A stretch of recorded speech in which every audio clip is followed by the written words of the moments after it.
Somaliye toysa, toysa iskoti sadaye, hatbakina tagdarane, tagera waligine.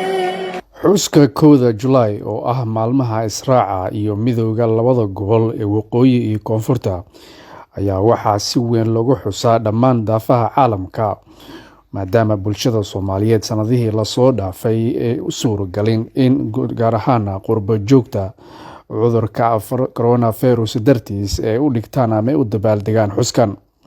Sanadkan ayaa waxay sheegeen inay aad ugu faraxsan yihiin munaasabadda ee 1 Luulyo maadaama sanadihii hore ay suuragal u noqon.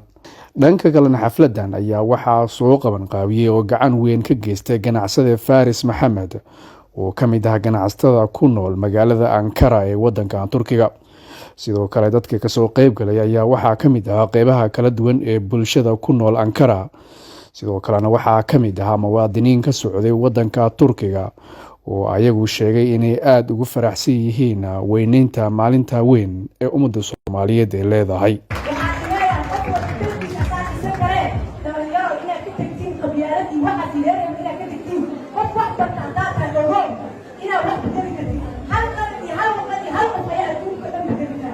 Ankara'dan Mogadishu'ya selam olsun. Ankara, Mogadishu selam olsun. Bursa'ya selam olsun. Hargeysya'ya selam olsun. Çiftliğe selam olsun.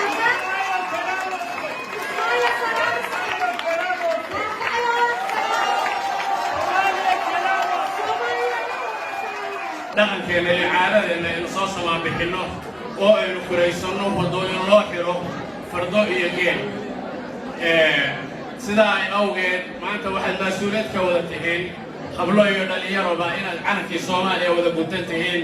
waxaan leeyahay Soomaaliyeed maanta waxaa dalkeena burburiyay waa qabyaalad sharaftaan laguma helo waxaan idin leeyahay qabyaalad wallaahi sharaftaan laguma helo qabyaalad meel kasta ay joogno waa inaan iska ilaalino sababtaa waxna wada anfacaya waa dowlad wax kastoo na wada anfacayana waa midnimadeena quruxdiiyo sharafta naga muuqatana ilaahay baa caawa nasiib noo siiyey. runtii dareenkeena aad aan u faraxsanahay maana maanta guuradii kusoo wareegtayna xusno marka Faisal iyo ardayda dhammaan caadi ah ummadda Soomaaliyeed runtii waxaan loo dhacday xaflad aad u qurux badan oo sharaf lahayd inkastoo aanu baahinay waxa weeye run ahaantii oo muhiim ah markasta in la weyneeyo xuska maalmaha qaranimada ummadda Soomaaliyeed oo ka wada dhaxeeyo maalmo qaran oo waliba horumar u noqdaan madaxda hadday noqoto madax safaarad iyo hadday noqoto madax waxa weeye ummadda Soomaaliyeed.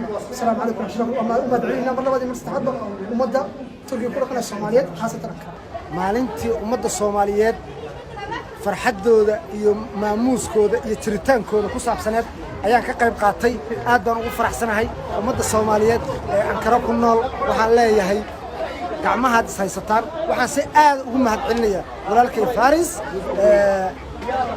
restaurantiga Sanaag maamulaheeda waxaan leeyahay aad baad u mahadsantahay sida aad Soomaalida isugu haydo. Cabdirashiid Maxamed Nuur Cabdirashka, Universal TV, Ankara, Turkiga.